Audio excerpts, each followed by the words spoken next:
Bonjour tout le monde, voici notre présentation pour la deuxième capsule de la télé web Le Québec en direct.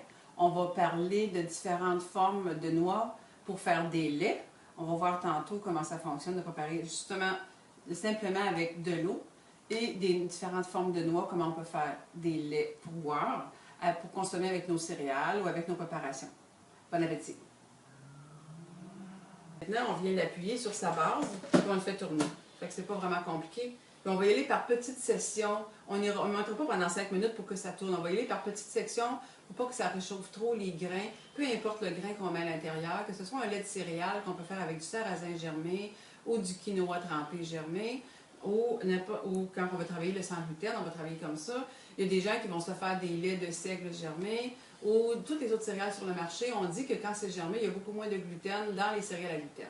Donc, ce qu'on vient faire, c'est qu'on vient tourner ça ensemble. C'est toujours la même recette, peu importe qu'on fasse un lait de céréales ou un lait de noix, c'est toujours la même technique à faire. On fait tremper, on rince comme il faut, on vient faire tourner ici avec de l'eau, puis on va filtrer dans un sac. Puis ensuite, on va boire.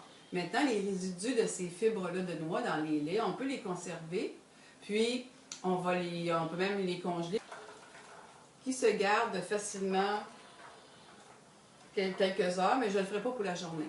On en fait des petites quantités qu'on boit au fur et à mesure pour avoir le plus frais possible dans notre alimentation.